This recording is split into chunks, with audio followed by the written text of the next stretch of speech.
Duta Besar Republik Indonesia untuk Korea Selatan, Gandhi Sulistyo, belak-belakan soal proyek jet tempur KF-21 Boramae, kolaborasi dua negara yang sempat tertunda. Gandhi menerangkan Korea Selatan akan membangun pesawat prototipe sebelum memproduksi dalam jumlah yang banyak.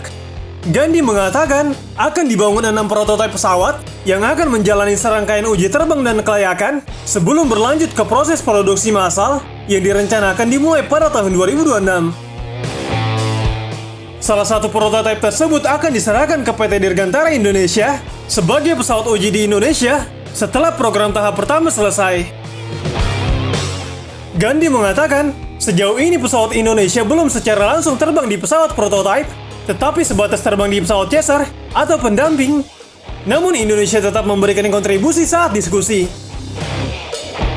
Tercatat baru 3 pesawat prototipe yang berkursi tunggal diterbangkan. Kemudian setelah prototipe kursi ganda siap, barulah pilot penguji dari Indonesia akan diikut sertakan dalam penerbangan. Hal ini terkait aturan penerbangan di wilayah udara Korea Selatan. Korea Selatan menggandeng Indonesia untuk bekerja sama membuat jet tempur KF-21, namun proyek ini sempat tertunda karena pembiayaan dan permasalahan teknologi itu sendiri. Sesuai kesepakatan, Republik Indonesia menanggung 20% pembayaran, namun Indonesia sempat menunggak dan baru melanjutkan pembayaran pada akhir tahun yang lalu. Gandhi mengatakan, bukti komitmen pemerintah Republik Indonesia itu sudah ditindaklanjuti, diantaranya dengan telah dilakukannya pembayaran cost share pada tahun 2022 dan telah adanya alokasi pendanaan di tahun 2023. Ia menegaskan proses itu bertahap dan belum sesuai harapan, sebab negara masih punya prioritas lain yang menjadi perhatian, namun sejauh ini program kerjasama masih berjalan sesuai dengan rencana.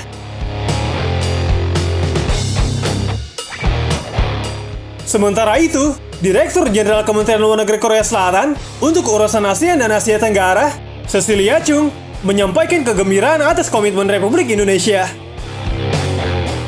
Chung mengatakan, kami senang bahwa kontribusi keuangan dari pihak Indonesia telah dilanjutkan tahun lalu, dan kami yakin ini akan terus berlanjut. Saya pikir kedua negara telah berkomitmen dan tidak ada kata mundur dari inisiatif penting ini. Selain itu, sebagai bagian kerjasama kedua negara, Indonesia menempatkan tes 2 pilot guna menjalani uji terbang dan kelayakan. Pilot Indonesia terlibat untuk mengkaji dan berdiskusi terkait hasil uji terbang bersama pilot Korea Selatan. Wakil Menteri Pertahanan, Muhammad Herindra, menegaskan Indonesia berkomitmen untuk melanjutkan program jet tempur KF-21 Boramae. Hal ini disampaikan Herindra saat menerima kunjungan Deputy Minister for Advanced Capabilities Program, Defense Acquisition Program Administration, atau DAPA, di kantor Kementerian Pertahanan.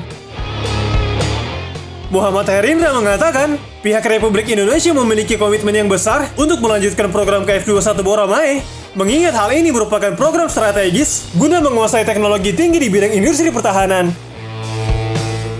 Bukti komitmen Indonesia untuk melanjutkan program KF-21 Boramae diantaranya dengan dilakukannya pembayaran cost share pada tahun 2022. Selain itu, Indonesia juga telah mengirimkan teknisi dari PT Dirgantara Indonesia serta pilot secara bertahap ke Korea Selatan.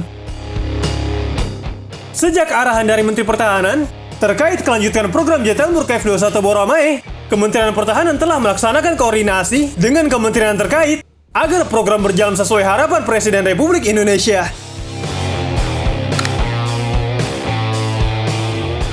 Herindra juga mengatakan, pemerintah Indonesia mendukung pembentukan kembali Joint Program Management Office atau JPMO demi tercapainya tujuan program kedua belah pihak. Herindra menambahkan, tujuan program tersebut tidak lain untuk mewujudkan kemampuan Indonesia dalam penguasaan teknologi pesawat tempur dengan target capaian dapat memproduksi komponen secara terbatas, baik aspek wing, tail, dan pylon KF-21 Boramae. Kemudian dapat melakukan final assembly, uji terbang maupun resertifikasi KF-21 Boramae, juga dapat melaksanakan operasional serta pemeliharaan KF-21 Boramae, serta melakukan modifikasi atau upgrade jet tempur KF-21 Boramae.